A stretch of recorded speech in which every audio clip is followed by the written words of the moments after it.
This video is all about a deer that I named Slick. I had 2 years worth of history with this deer, and my number one goal was to get this deer with my bow in the 2016 season. And this velvet picture is the very first picture I got of him this year. And not that it's important, and I'm not very good at scoring deer either, but I think he probably would go about 160, 165. And I was really excited for the opportunity to hunt him. And he was a creature of habit. He only showed up to a couple different spots, and it was always in the morning. So I knew if I hunted him with the right wind, and I just stayed out of my spots during the evening, that eventually I'd get my opportunity to put an arrow in this big guy. And I was ready for what the 2016 season had for me.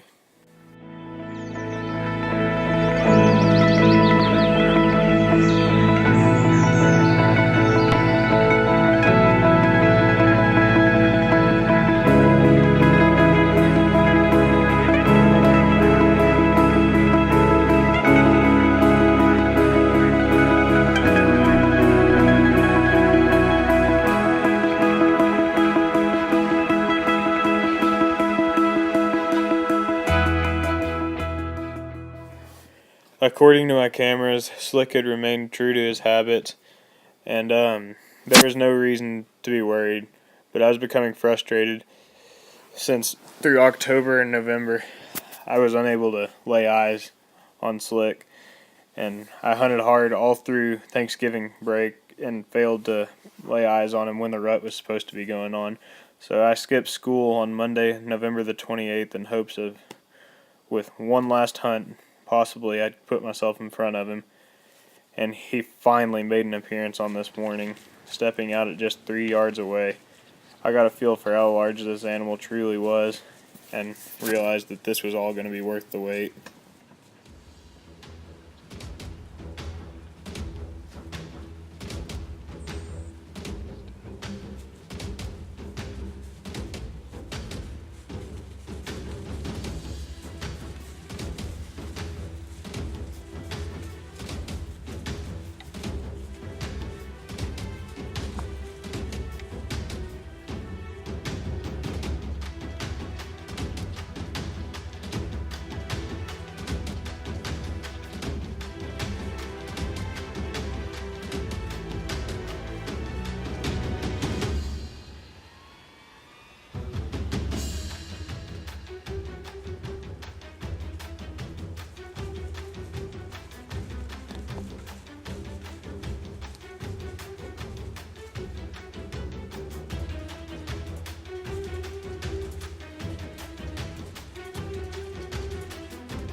This isn't the post-shot interview that I was hoping for.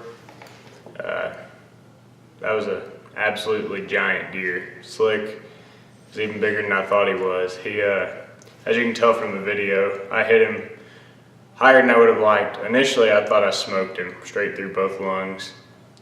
Textbook shot, as you can probably tell from the reaction on the video. Went back to watch it. Could tell it wasn't what I wanted, but I thought we were gonna be okay. And so what you can tell, I hit him in what a lot of people call no man's land, right in between the spine and the top of the lungs, and that's just not any good for a bow hunter. It's unfortunate. We tracked him hard, and then somebody I recommend you to is we were struggling to find much blood. We called Jeff Bonner out of Pampa, Texas. You can check out his website at Topo Texas Tracking. And he brought his dog out and we got on the trail and tracked this deer for a long way. But he eventually looked and turned to me and said, he was saying about how many deer he's tracked, and deer hit like this tend to survive. And he seemed really, really confident that this deer is going to survive, and that in a week or two, it's really likely that we'd have him back on camera. And I hope he's right, because this is an incredible deer. And as a bow hunter and hunter in general, you just never want to lose an animal like this, whether it be a doe or a 180-inch buck. That being said, I'm anxious to go back out in the field, check my cameras, and hopefully he's back on there and we can keep hunting him again. I'm not going to let the story with this deer be over, and you just stay tuned, and hopefully, whether it be this season or next season, I'll be standing behind that giant deer. Unfortunately, my shot was about 7-8 inches high. I discovered my bow had been knocked out of sight, and you can see in this picture as he runs off how high the arrow is. But I got my bow sighted back in and was hoping to chase this deer again, as we got pictures of him showing that he was still alive, as Jeff Bonner said that he would be. And just complications of life came up, and I wasn't able to get back out in December. But Theron was able to get out and finish the job on this animal, which really was a relief to me, because this animal deserved better than that, and it was really stressing me out. And unfortunately, I wasn't able to finish this job, but I know there will be more deer for me to hunt in the future.